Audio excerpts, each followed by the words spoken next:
Welcome back to the channel. Breaking, something serious is happening, and it concerns Peter Obi, a city governor.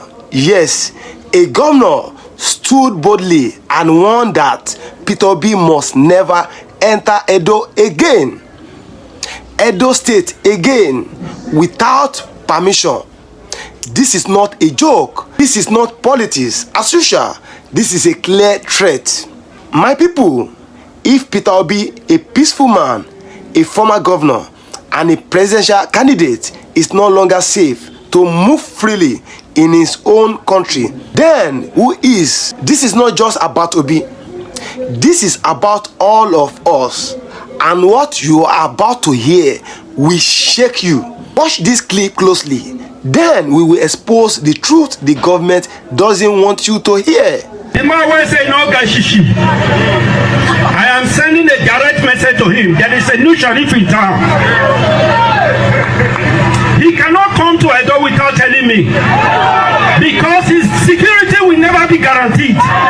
Whatever happens to him when he's in Edo State, he will take it. I am serious about it.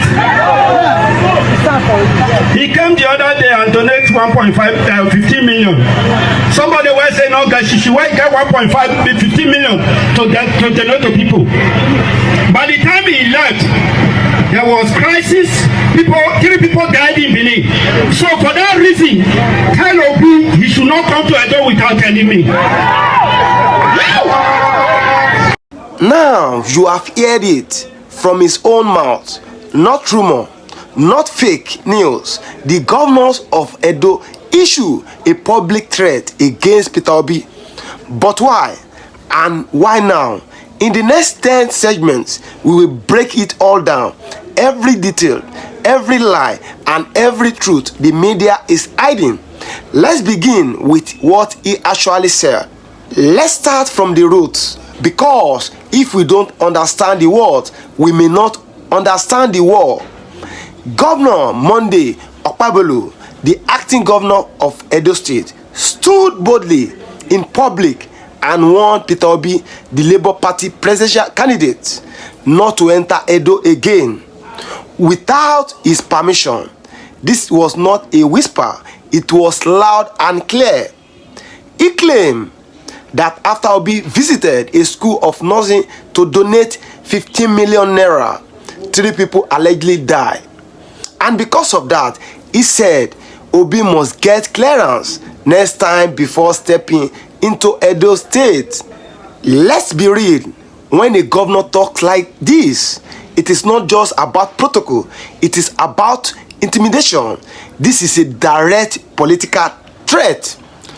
And if it can happen to someone like Peter Obi, who has no criminal record, who served Anambra peacefully, then it can happen to anybody. But what does the law say about this kind of behavior? Can a governor ban in Nigeria from a state? Let's check the constitution. Is this even legal? When a governor begins to speak like a king, the constitution becomes the sword that cuts through the lies. Section 41 of the 1999 Constitution of Nigeria is very clear. Every citizen of Nigeria is entitled to move freely throughout Nigeria. That means nobody, no governor, no commissioner, not even the president can stop you from entering any part of Nigeria. The only exception is a court order or a state of emergency. None of those exist in Edo. So what Governor Okpebholo said is illegal. It is unconstitutional. It is dangerous, and it should not be taken lightly. Now, let's hear how other political parties and lawmakers are reacting to this violation. Their words are shaking the country. LP and ADC strike back. When injustice rises, true leaders don't keep quiet. They talk. The Labour Party was the first to react. Their caucus in the House of Representatives, led by Afam Ogene, condemned the governor's statement as uncivil, outrageous, unconstitutional, and dangerous. Then the Labour Party senator joined people like Victor Ume and Ireti Kingbe demanded that Okpebholo withdraw his statement and apologize immediately. Then came the ADC African Democratic Congress. Their spokesman Bolaji Abdullahi called it disgraceful and warned that no governor has the right to block a fellow Nigeria from entering a state. They all ask one thing: where is President Tinubu in all of this? But why now? Why is Peter Obi being targeted just days after his peaceful visit to a school? Let's expose the secret behind the timing. Why now? Timing in politics is never a mistake. It is often a coded message. Peter Obi went to Edo not to campaign, not to insult anyone, but to donate 50 million naira to a school of nursing. That was his mission. After he left, the governor claimed that 3 people died and somehow blamed it on Peter Obi's visit. Where is the evidence? No official reports, no police investigation, no names, nothing. So why blame Obi? Because Edo is eating up politically. Elections are coming and the Labour Party is gaining ground. The people are tired, they want change, and Peter Obi represents that change. But what is the real fear behind this statement? Why would a governor speak this way against Obi? The answer is in the next segment. The real political fear: when the truth becomes popular, the powerful get afraid. Peter Obi is not just a politician, he has become a movement across the southeast and even parts of the north. His message of accountability and justice is shaking the foundation of old politics. In Edo State, the Labour Party is growing stronger, and anytime Obi visits, the people come out in large numbers without being paid. That is what the APC fears. They fear Obi's quiet power, his clean record, his connection to the youth, and they know if he keeps visiting states like Edo, more people will wake up and the old order will collapse. So what do? Try to stop him, try to scare him, but will it work? Let's look at the bigger danger. What if other governors start doing the same? Are governors now acting like kings? This is no longer about one man. It is about the future of Nigeria democracy. If a governor can tell Peter Obi not to enter Edo, what stops another governor from banning Tinubu from Anambra, or Atiku from Rivers, or banning ordinary Nigerians? If we accept this kind of behavior, we are no longer living in a democracy. We are living in a system of mini dictatorships. Every state become a kingdom. Every governor become a king. And guess what? The people lose. The constitution dies. The country collapses.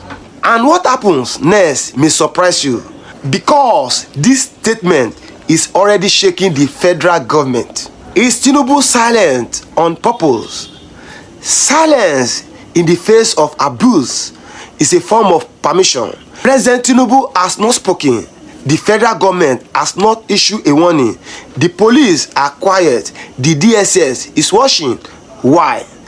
Is it because Peter Obi is from the opposition? Or is this a political game to allow intimidation so Obi won't move freely? The LP and ADC have already called on Tinubu to speak. They ask him to show leadership and defend the constitution. But so far, no word. While the country waits, Peter Obi has already made his next move, and it is confusing many. Obi's silence is strategy. Sometimes silence is louder than 1,000 speeches. Since the governor made the threat, Peter Obi has not said a single word about it. He has not tweeted. He has not granted any interview. Why? Because Obi understands the game. He knows that if he reacts emotionally, they will twist it. If he shouts, they will attack him harder. So he let the people talk. he let lawmakers fight for him, and in doing that, he shows maturity, leadership, discipline. It is the same Obi we saw during the campaigns, calm, focus on the bigger picture.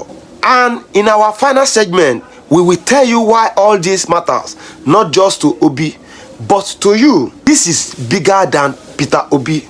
If this injustice is not stopped today, tomorrow it will find your doorstep.